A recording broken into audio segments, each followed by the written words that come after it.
ვუყურებთ, მაგრამ ვერ ვხედავთ. ვამჩნევთ, მაგრამ ვერ იდებით. ვპირდებით, მაგრამ გვავიწყდება. დროა შევიცვალოთ მენტალობა. დროა გავიგოთ მათზე მეტი. დავიხმაროთ და ვუთხრათ. ჩვენ აქ ვართ. ფართომასშტაბიანი სოციალური რადიო პროექტი იმედზე. ნინო მეუნარგიასთან ერთად. მოგესალმებით, ეთერშია გადაცემა ჩვენ აქ ვართ, მე ნინო ვარ, მეუნარგია. ჩვენ სისტემატურად ვსაუბრობთ შეზღუდული შესაძლებლობების მქონე ადამიანების ცხოვრებაზე, მათ სიხარულზე, ტკივილზე, პრობლემებზე. ძალიან ბევრი თემაა სასაუბრო, მაგრამ ვფიქრობ, რომ ერთ-ერთი უმნიშვნელოვანესი საკითხი ეს არის საზოგადოება, დამოკიდებულება. საინტერესოა, რამდენად არიან ეს ადამიანები ინტეგრირებულნი საზოგადოებაში. ჩემი გადაცემის სტუმრები არიან ქალბატონი ნატო მურვანიძე, მსახიობი და ფსიქოლოგი ნინო სხირტლაძე. მე ვფიქრობ, რომ ძალიან საინტერესო გადაცემა გველოდება წინ. დაგვირეკეთ ჩვენი საკონტაქტო ნომრებია 292 11 88, 292 11 99. გააქტიურდით სოციალურ ქსელებში, მოგწერეთ ჩვენ აქ ვართ რადიო იმედი. გარდა ამისა, გამოაგზავნეთ მოკლე ტექსტური შეტყობინება ნომერზე 917778. SMS გზავნილის ღირებულება შეადგენს თქვენი მობილური ოპერატორის სტანდარტულ ფასს. SMS სერვისით რადიო იმედს უზრუნველყოფს კომპანია SMS-Co, საიტის მისამართი SMS-Co, წერტილი G, ტელეფონი 2194014. ქალბატონებო, მოგესალმებით, ძალიან დიდი მადლობა იმისთვის, რომ დღეს ჩემი სტუმრები ხართ. ქალბატონ ნატო, მოგმართავთ თქვენ. წლების მანძილზე თქვენ გქონდათ შეხება შეზღუდული შესაძლებლობების მქონე ადამიანთან, ანუკასთან, ანუკა არის თქვენი და მინდა ვთქვა, რომ ანუკასთან მიმართებაში შეზღუდული შესაძლებლობები ტერმინი საერთოდ არ შეიძლება გამოვიყენოთ. ანუკა არის არაჩვეულებრივი ადამიანი, აქტიური, დიახ. და ჩვენ საუბრისას გადაცემამდე თქვენ აღნიშნეთ, რომ ეს ადამიანები არიან არაჩვეულებრივი ადამიანები, მაგრამ დამეთანხმებით უნდა კონდეს ჯანსაღი ხედვა, რომ მისცე ასეთი შეფასება ამ ადამიანებს. მაინტერესებს თქვენი აზრი. რა იყო 30 წლის წინ და რა მდგომარეობა ახლა? შეიცვალა თუ არა თქვენი აზრით საზოგადოების დამოკიდებულება ამ ადამიანების მიმართ? და საერთოდ მთელი ის განვლილი გზა, რა გზაც თქვენ გაიარეთ ანუკასთან ერთად. სამაგალითო ოჯახია, თქვენ სამაგალითო დახართ, ანუკა კი სამაგალითო ადამიანი. მოგესალმებით პირველ რიგში, დიდი მადლობა რომ მომიწვიეთ ამ თემასთან დაკავშირებით სასაუბროთ. იმიტომ რომ ეს არის ალბათ ჩემთვის ყველაზე ძვირფასი თემა, ყველაზე თბილი და ყველაზე სენსიტიური ამავდროულად. მე არ მახსოვს ჩემი თავი ანუკას გარეშე, იმიტომ რომ 3 წლის ვიყავი, როცა გაჩნდა. და რასაკვირველია, როდესაც უკვე შეგნებული ცხოვრება დავიწყე, ეს თუ შეიძლება ითქვას პრობლემა, დედას ისე ქონდა მოწოდებული, რომ ეს არ იყო პრობლემა. რა კარგია, თუ შეიძლება ითქვას, ესეთი დამოკიდებულება, დიახ. ხო, მართლა ასეა, იმიტომ რომ ანუკა დღეს მთელი ოჯახისთვის სამაგალითო ადამიანია, და არა მარტო ოჯახისთვის. ხო, არა, ჩვენ ამ შემთხვევაში ყველა ოჯახის წევრი საკმაოდ აქტიურად მუშაობს, არავინ არ არის უსაქმური, ანუ ამას გულისხმობ და დაუღალავად თან, მაგრამ ანუკა რასაც აკეთებს, იმას ვერ ვაკეთებს ვერავინ. მე მაინტერესებს, როდესაც თქვენ იყავით პატარები, საერთოდ ზოგადად როგორი დამოკიდებულება იყო? თავიდან ცოტა თამაშს გავდა ეს ყველაფერი, დედას მხრიდან იყო ასეთი, თუ შეიძლება ასე ითქვას, დაკვეთა, რომ მე მოვიგონე ასეთი ტყუილი. რომ ყველა ადამიანს აქვს სხვადასხვა, ანუ ყველა ანუკას ჰქონდა პრობლემა, გვიან გაიარა, ძალიან 7 წლის იყო. და როდესაც 4 წელია განსხვავებული, 3-ის კი ვიყავი, მაგრამ ფაქტიურად ძალიან მალე გავხდი მე 4 წლის. და როდესაც ანუკა უკვე გაუჩნდა შეკითხვები, მე ესეთი ტყუილი მოვიგონე, რომ ყველა სხვადასხვანაირად, ზოგი ადრე აიდგამს ფეხს, ზოგი გვიან, შენ შემთხვევაში მოხდა ასე, რომ ეს გვიან მოხდა და შენ არ გახსოვს, მეც ასე გვიან დავიწყე სიარული და ასე შემდეგ. მაგრამ რა თქმა უნდა, ეს მოდიოდა იქიდან, რომ დედა ასე მოგაწოდათ დედამდე. ხო. რა თქმა უნდა და ამ შემთხვევაში ყველაფერი რაც მოხდა ჩვენი ურთიერთობა თუნდაც ის დამოკიდებულება ალბათ რაც მე გამიჩნდა ეს და ანუკას ასეთი აბსოლუტურად სრულყოფილი ადამიანია ყველა მხრივ შემდგარი არის დედა პროფესიონალი ისე მართლა ოჯახს არჩენს და ასე შემდეგ ეს ყველაფერი რა თქმა უნდა დაწყებულია დედამ გააკეთა. ან ძალიან მნიშვნელოვანია თავად ოჯახის წევრების დამოკიდებულება და ოჯახის განწყობა. თუ დაუშვათ ოჯახის წევრებს აქვთ პრობლემა და არიან ადამიანები წარსულშიც იყვნენ და ახლაც არიან და მე ვიმედოვნებ რომ მომავალში ეს არ იქნება, რომლებიც მალავენ და რაღაცის ცხვენიათ. ამ შემთხვევაში მათ გასაგონად მინდა ვთქვა რომ ისინი ძალიან თვითონ ავნებენ ოჯახის წევრებს, რომელთაც აქვთ გარკვეული ფიზიკური პრობლემები და როდესაც ოჯახს აქვს ჯანსაღი დამოკიდებულება, მაშინ დამეთანხმებით საზოგადოებაც უკვე შესაბამისად იღებს ამ ადამიანს. ჩვენ ამ თემაზე საუბარს რეკლამის შემდეგ განვაგრძობთ, ახლა საინფორმაციო სამსახურის შემოგვიერთება, მე ცოტა ხანში სტუმრებთან ერთად დაგიბრუნდებით. ჩვენ აქ ვართ. ფართომასშტაბიანი სოციალური რადიო პროექტი იმედზე. ნინო მეუნარგიასთან ერთად. მე დაგიბრუნდით სტუმრებთან ერთად. დღეს ჩემი გადაცემის სტუმრები არიან მსახიობი ნატო მურვანიძე და ფსიქოლოგი ნინო სხიტლაძე. შეგახსენებ ჩვენი საკონტაქტო ნომრებია 292 11 88 292 11 99. გამოაგზავნეთ მოკლე ტექსტური შეტყობინება ნომერზე 917778 SMS გზავნილის ღირებულება შეადგენს თქვენი მობილური ოპერატორის სტანდარტულ ფას SMS სერვისით რადიო იმედს უზრუნველყოფს კომპანია SMS-Co. საიტის მისამართი SMS-Co წერტილი G, ტელეფონი 219 ნატო ჩვენ ძალიან საინტერესო საკითხზე ვსაუბრობდით საზოგადოების დამოკიდებულება ამ ადამიანების მიმართ, გულისხმობ შეზღუდული შესაძლებლობების მქონე ადამიანებს და საერთოდ ოჯახის როლი. ძალზედ მნიშვნელოვანია ოჯახის როლი. როგორი დამოკიდებულებაც აქვს ოჯახს ამ ადამიანების მიმართ და როგორც წარადგენს საზოგადოებაც რასაკურველია ისე მიიღებს. მე მაინტერესებს, როგორი იყო საზოგადოების მიმღეობა 20-30 წლის წინ და რა მდგომარეობა ახლა. თუ შეგვიძლია პარალელები გავატაროთ. თქვენ თქვით რომ ოჯახში აბსოლუტურად ჯანსაღი მდგომარეობა იყო, ჯანსაღი დამოკიდებულება, ეს ნამდვილად ასეა, იმიტომ რომ ანუკას არ შეესაბამება სიტყვა შეზღუდული შესაძლებლობები და საერთოდ ესეც რაღაც ფორმალური ფრაზაა და მალე ალბათ ეს ფრაზაც არ იარსებებს. ანუკა არის აქტიური, სრულფასოვანი, ჩამოყალიბებული ადამიანი, პროფესიონალი დედა და ასე შემდეგ. მაგრამ მაინტერესებს რა, როდესაც ანუკა იყო პატარა, გასაგებია ოჯახში იყო ძალიან ჯანსაღი დამოკიდებულება, მაგრამ თქვენ გადიოდით გარეთ ქუჩაში, როგორი იყო საზოგადოების მიმღეობა, ადამიანების დამოკიდებულება?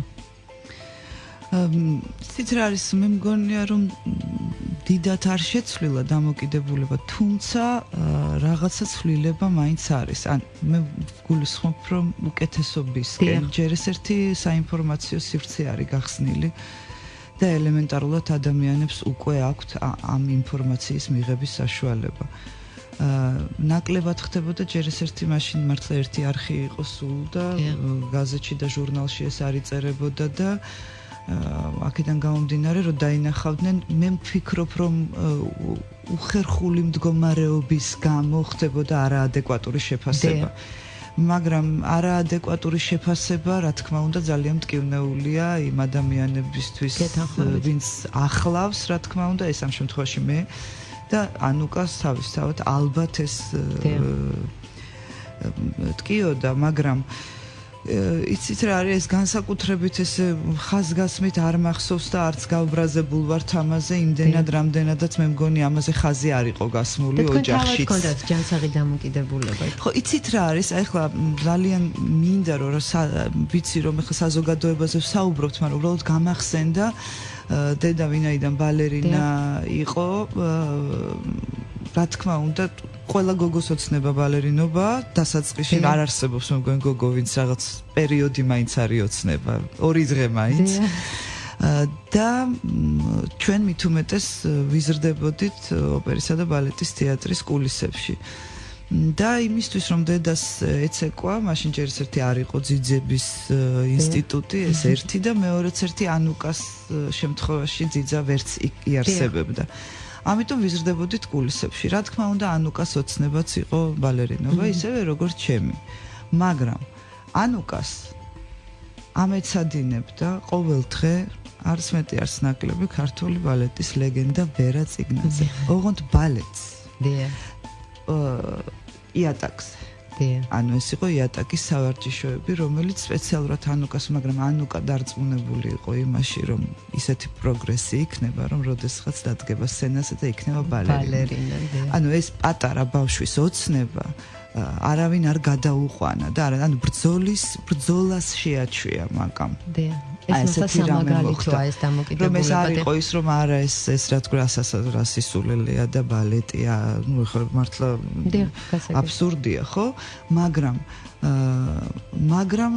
მეც მქონდა ამის იმედი მართალი რომ გითხრათ რაღაცა პერიოდი მეგონა რომ ანუკა ყოველ შემთხვევაში შეიძლება კლასიკური ბალეტი არა, მაგრამ სახასიათო ბალერინა გახდება. საინტერესო მიდგომაა საკითხისადმი, იმიტომ რომ ახლაც მიუხედავად იმისა, რომ უკვე საზოგადოება ინფორმირებულია, მედია ჩართულია, აქტიურად და შეზღუდული შესაძლებლობების მქონე ადამიანები ასე თუ ისე უკვე გარეთ გამოვიდნენ, ყველას აქვს სურვილი გარეთ გამოსვლის, უბრალოდ ინფრასტრუქტურა არის მოუწყობელი, მაგრამ არიან ადამიანები, დედები, მშობლები, ვგულისხმობ, როდესაც ამ ფაქტის წინაშე დგებიან და იგებენ, რომ ბავშვს აქვს სერიოზული დიაგნოზი, უკვე ვარდებიან დეპრესიაში და იპყრობთ შიში. და ჩვენ ვისაუბრეთ და ძალიან საინტერესოდ აღნიშნეთ თქვენ, რომ დედას არ უნდა ეშინოდეს ამის. ხო, მაგრამ ამისთვის ძალიან დიდი მხარდაჭერა უნდა იყოს სახელმწიფოს მხრიდან. იმიტომ რომ შიში არის ყველაფრის. შიში არის ჯერ ერთი არ არსებობს ახლა 100% მოსახლეობის არ იქნება ინფორმირებული ყველა დაავადებაზე, ისე რომ სურდოს გეშინია და სიცხე რომელიც უფროს შვილს 1000 ჯერ ქონდა, მაგრამ მაინც გეშინია, ხო? და მით უმეტეს, როდესაც ასეთ დიაგნოზთან გაქვს საქმე, ყველა შემთხვევაში შიში არსებობს, მაგრამ უნდა არსებობდეს რაღაცა პროგრამები, ალბათ მე არ ვიცი, ახლა შეიძლება რაღაც ზღაპრების სფეროდან არის ეს, მაგრამ მათთვის უნდა არსებობდეს საუკეთესო სკოლები. შესაძლებლობების მიხედვით. თქვენ ხაზი გაუსვით, ჩვენ ვისაუბრეთ ამ თემაზე, საუკეთესო სკოლები. ინკლუზიური განათლება დანერგილია. საუკეთესო სკოლები. აი სკოლები, რომლებსაც მაგალითად მე შეიძლება მე პირადად ძალიან მინდა რომ ჩემი შვილი წავიყვანო, მაგრამ ამის საშუალება არ გამაჩნია. ანუ კერძო სექტორს გულისხმობთ. კერძო, რა თქმა უნდა, კერძო არის ის სკოლები, რომლისთვისაც თავს იკლავენ სავსიკლავს საქართველოს მოსახლეობის 40% ყოველ შემთხვევაში. აი ეს კერძო სკოლები, აი არ ვიცი მე ეს რაღაცა კანონი უნდა არსებობდეს ალბათ სკოლების მხრიდან მეცენატობაზე, არ ვიცი, აი ესეთი ბავშვებისთვის. იმიტომ რომ მათ იმის გამო რომ რაღაცა სხვა უნარები აქვთ შეზღუდული, ბევრად უფრო მეტი საშუალება აქვს ინტელექტუალური განვითარების. ბევრად უფრო დიდი და ძალიან დიდი პოტენციალი დევს ამ ბავშვებში. ეს ერთი და მეორე, რაც არის აუცილებელი, რაც ჩემთვის საუკეთესო პერიოდს უკავშირდება, მე მთელი ბავშვობა ვიზრდებოდი სხვადასხვა დიაგნოზით მქონე ბავშვებთან. და მე ვთვლი, რომ თუ კი რაიმე კარგი გამაჩნია, ეს არის მხოლოდ ამის გამო, რომ ამ ბავშვებთან ერთად ვიზრდებოდი. თუ კი რამე ადამიანური გამაჩნია, მოდით ასე ვთქვათ. და ეს არის აუცილებელი აი იმ ბავშვებისთვის, რომლებიც ასეთ სკოლებში სწავლობენ და განებივრებულები არიან. აუცილებელია თქვენ ძახით საზოგადოება როგორ აფასებს ამას, საზოგადოება მხოლოდ ასე შეაფასებს ჯანსაღად, როდესაც ეს ბავშვები, აი ის ბავშვები, თორემ იცით რა არის, რაღაცა სეგმენტს არ უჭირს ამის შეფასება, არ უჭირს რომ თანაბრად აღიქვას, მაგრამ არის რაღაც პრობლემა, როდესაც ცოტა ზევიდან ქვევითაც ხდება ყურება. სრულ ინტეგრაციაზე საუბრობ, იმიტომ რომ ესეთი ბავშვები პრინციპში უნდა აბსოლუტურად არანაირ პრობლემას არ უნდა წარმოადგენდეს არც ოჯახისთვის და ასეთი ბავშვის არ მიღება უნდა სერიოზულ პრობლემას წარმოადგენდეს იმ საზოგადოებისთვის, რომელიც არ იღებს. ნამდვილად გეთანხმებით, ძალზედ მნიშვნელოვანია ინკლუზია. მნიშვნელოვანია იქიდან გამომდინარე, რომ არა მარტო შეზღუდული შესაძლებლობების მქონე ბავშვებისთვის, არამედ იმ ბავშვებისთვისაც, იმიტომ რომ როდესაც ბავშვობიდანვე ეჩვევი ზრუნვას ეს უკვე გაკეთილშობილებს. აუცილებელია. დიახ, და ეს არის ორმხრივი პროცესი. და ქალბატონო ნინო, მინდა ახლა თქვენი მოსაზრება ამ თემასთან დაკავშირებით მოვისმინო. ანუ საზოგადოება და შეზღუდული შესაძლებლობების მქონე ადამიანები. როგორია საზოგადოების რეაქცია? არის კატეგორია, რომელიც აბსოლუტურად ჯანსაღად უდგება ამ საკითხს და ჯანსაღი რეაქცია აქვს, დამოკიდებულება. არის კატეგორია, რომელსაც მოდით პირდაპირ ვთქვათ, ეცოდება ესეთი ადამიანი. არის კატეგორია, რომელიც გაურბის, დაუშვათ თვალს არიდებს და კატეგორია რომელიც ცოტა ცინიკურად უდგება. რა ხდება? რა განსხვავება ამ ადამიანებს შორის? აი რატო არის ესეთი განსხვავებული დამოკიდებულება? ეს ამ ადამიანების პრობლემაა თუ საერთოდ სახელმწიფოს პრობლემაა? არა ინფორმირებული არიან ეს ადამიანები. თქვენი მოსაზრება ამის შესახებ? ანუ თქვენ რაღაც გარკვეულად კლასიფიკაცია გააკეთეთ შესაძლო რეაქციების, მაგრამ მთლიანობაში ეს მაინც არის სტიგმის, დისკრიმინაციული დამოკიდებულების თემა. ანუ ხაზგასმული იყო ემოციები, თქვათ შეიძლება იყოს თქვათ სიბრალულის, ზოგჯერ შიშის, ან შეიძლება აგრესიის ემოცია. აი შიშიც ძალიან საინტერესო რეაქციაა. მაგრამ აი თქვათ თუ ფსიქოლოგიური კუთხით შევხედავთ, ანუ ეს არის ქცევა რეალურად, ანუ რეაქცია, რომელსაც ჩვენ ასე ვხედავთ პირდაპირ, მაგრამ ანუ ამის უკან დგას ემოციური მხარე და ამის უკან დგას გარკვეული აზრები, რომელიც ამ ემოციას აღწევს და იწვევს ქცევას. ალბათ ყველაზე გადამწყვეტი ამ შემთხვევაში არის ზუსტად აზრი, ანუ რამდენად მე ვაცნობიერებ ამ განსხვავებული რეალობის არსებობას, რამდენად ანუ ისევ ინფორმირებულობის თემაა რეალურად, რამდენად მაქვს ინფორმაცია იმ შესაძლებლობებზე, რომელიც შეიძლება დადგეს ნებისმიერი ადამიანის შემთხვევაში და თუ აი წარმოვიდგეთ გარკვეულად ინტერვენციას ან როგორ შეიძლება ვთქვათ შევცვალოთ ეს რეალობა, უპირველესი ალბათ არის განათლების ამაღლება, ცოდნის ამაღლება ამ ყველაფრის შესახებ და მეორე ხაზი ალბათ არანაკლებ მნიშვნელოვანი ზოგადად ყველანაირი განსხვავებულობასთან, მრავალფეროვნებასთან ურთიერთობის გათვალისწინებით არის ღირებულებების აღზრდა, რომელიც ანუ თქვენ კარგად ისაუბრეთ. ამაზე უნდა იზრუნოს ოჯახმა პირველ რიგში და შემდეგ სახელმწიფო. დიახ, ალბათ ოჯახმა, სასკოლო განათლებამ და ბევრმა ყველა იმ სივრცემ, რომელიც ამ ბავშვების აღზრდაში, ჩამოყალიბებაში მონაწილეობს. დიახ, და საინტერესოა კიდე ეს საკითხი, ანუ ჩვენ სხვადასხვა რეაქციაზე ვისაუბრეთ და შიში.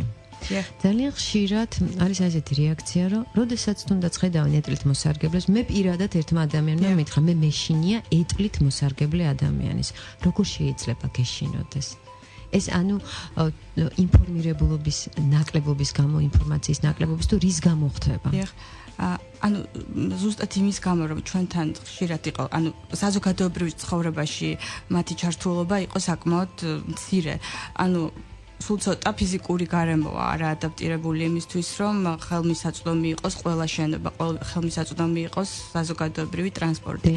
და ამის გამო შეიძლება ცხოვრებაში, მთელი ცხოვრების მანძილზე ადამიანს არ მოუხდეს კონტაქტი, ანუ ზუსტად იმის გამო, რომ ისინი სულ სახლში არიან და ასე შემდეგ. ანუ ურთიერთობის რაც შეიძლება მეტი ინტენსივობა ან ჩვეულებრივი ინტენსივობა რაც შეიძლება მქონდეს და მქონდეს რეალური წარმოდგენა იმის შესახებ, როგორი შეიძლება იყოს, თქვათ, გარკვეული ფიზიკური შესაძლებლობების შეზღუდვა თუ შეიძლება ეს ფსიქიკური შესაძლებლობების გარკვეული განსხვავებულობა. დიახ, და ჩვენ ვისაუბრეთ ინკლუზიაზეც, ძალიან მნიშვნელოვანია ინკლუზია. და როდესაც პატარები ერთად იზრდებიან, შეზღუდული შესაძლებლობების მქონე ბავშვები დადიან სკოლებში და ქალბატონმა ნატომ ძალიან მართებულად აღნიშნა, გასაგებია ეს პროგრამა არის სახელმწიფო სკოლებში, მაგრამ კარგი იქნება თუ კერძო სექტორიც გაითვალისწინებს და აი ამ სკოლებში ცივლიან ასეთი ბავშვები. მაშინ ეს ბავშვები ერთად გაიზრდებიან და უკვე შესაბამისად ესეთი არაადეკვატური რეაქციები აღარ იქნება. აი თქვენი მოსაზრება მინდა გავშალოთ ეს თემა.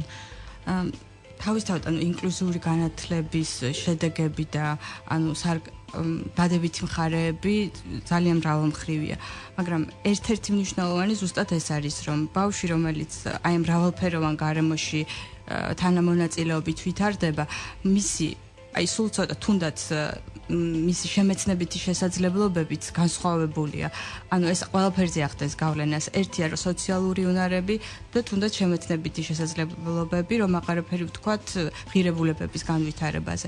ანუ ეს ალბათ არის გზა, რომელიც აუცილებელია და რომელიც რეალურად ამ სიტუაციების შეცვლის აუცილებელი წინაპირობაა. დიახ, ეს ნამდვილად არის გზა, წინაპირობა იმისა, რომ საერთოდ ზოგადად მდგომარეობა შეიცვალოს და ბოლოს და ბოლოს მოხდეს ამ ადამიანების ინტეგრირება. თუმცა ჩვენ უკვე ავღჟნოთ ის, რომ ყინული დაიძრა და უკვე დაიწყო ეს პროცესი. და ქალბატონო ნატო, მინდა თქვენი გამოცდილება გაუზიაროთ კიდევ აი მშობლებს, მე მინდა აქცენტი გავაკეთო იმ მშობლებზე, ну ეს ოჯახის წევრები იქნებიან, რომლებიც იმყოფებიან დეპრესიაში. რა შეიძლება მოყვეს აი ამ დეპრესიულ მდგომარეობას? ზედმეტი ტვირთის დამატება იმ ბავშვებისთვის, რომლებსაც უკვე დაბადებიდან ისედაც საკმაოდ დიდი ტვირთი აქვთ. მე მგონი გაასმაგებული ყურადღება უნდათ და იმისთვის რომ თვითონ არ იყვნენ დეპრესიულ მდგომარეობაში, იმიტომ რომ პირველი ეს არის, მათ ჭირდებათ განსაკუთრებული ალერსი, განსაკუთრებული ყურადღება იმისთვის რომ ჯერ სახლში იგრძნონ თავის სრულყოფილად, რომ მერე მოხდეს მათი ინტეგრაცია საზოგადოებაში და კიდევ ერთი ახლა სკოლებზე საუბრობდით და იცით რა არის ნებისმიერ სკოლაში როდესაც წინასწარ კეთდება განცხადება თუ კი ეს არაჩვეულებრივი ბავშვი აპირებს რომ ამ სკოლაში იაროს კონკრეტულად რომელიღაცა კლასში მე მგონია რომ თავიდან აუცილებელია რომ ამ ბავშვებს ჩაუტარდეთ ფსიქოლოგის მიერ კონკრეტულად ამ სანამ შევა ბავშვი კლასში იმიტომ რომ ჯერ ეს ერთი პატარები არიან ვერაფერს ვერ მოთხოვ იმათ ბავშვებს აქვთ ეს ხანდახან არაადეკვატური ჯერ ეს ერთი ელემენტარული რაღაცა ყველას აქვს სხვადასხვა მე ამიტომ ვიძახი რომ გააზრდილი ვარ ამ წრეში და ყველას აქვს აბსოლუტურად სხვადასხვანაირი სიმპტომი ზოგი სხვანაირად არის იქცევა ზოგი სხვანაირად იყურება ზოგი სხვანაირად მოძრაობს და ამასთან ასეთ ადამიანს როგორ უნდა ეურთიერთო სანამ გაიცნობ პირველი არის საკმაოდ პრობლემატური უფროსისთვისაც და მით უმეტეს ბავშვებს აი იმ კლასს რომელშიც 30 ბავშვი იქნება თუ რაღაცა იმ 30 ბავშვს ერთი კვირა მაინც ჭირდება აი გაკვეთილებივით როგორ უნდა მოიქცნენ და როგორ უნდა მიეხმარონ რომ ერთად გაიზარდონ მე ასე მგონია და მაშინ მოხდება მე მგონი აი თავიდანვე სწორ გზაზე დაყენება და ნაკლები ტკივილი ამ ბავშვებისთვის. გეთანხმებით ეს ბავშვები უნდა იყვნენ მომზადებულნი და ძალიან დიდი როლი რასაკვირველია ისევ ოჯახს აკისრია. ოჯახებმაც უნდა იზრუნონ ამაზე და მნიშვნელოვანია რასაკვირველია პედაგოგების ჩართულობა. და ჩვენ ოპტიმიზმით უყურებთ მომავალს იმედის თვალით, იმიტომ რომ უკვე აღნიშნე რომ მართლა ყინული დაიძრა, ამაზე უკვე მიდის მუშაობა, რაც შეეხება ინკლუზიას დანერგილია და პედაგოგების გადამზადებაც მიმდინარეობს და კიდევ ყველა მინდა ისევ და ისევ გაითავისოს და ყველა მიცოდეს რომ შეზღუდული შესაძლებლობები არ არსებობს, იმიტომ რომ ნებისმიერ ადამიანს თუ დაუშვათ გარკვეული შეზღუდვა აქვს გარკვეული მიმართულებით, სამაგიეროდ სხვა მიმართულებით ის არის შეიძლება ვთქვათ შეუდარებელი. მოდით ესე ვთქვათ ნიჭი დავარქვათ ამას. ვიღაცას რაღაცის ნიჭი აქვს, ვიღაცას რაღაცას ხვის. დიახ, მაგალითად ჩემი მეგობარი რატიონ ნათამიშვილი, რომელიც არის ეტლით მოსარგებლე, დაფრინავს და მე ფრენა არ შემიძლია. კარგით. ქალბატონებო, ძალიან დიდი მადლობა აი ესეთი საინტერესო საუბრისთვის და მე კიდევ მინდა ვთქვა, რომ მე იმედის თვალით უყურებ მომავალს. კარგად ზანდებოდეთ, გისურვებ წარმატებას, მსმენელს კი ერთი კვირით ვემშვიდობები.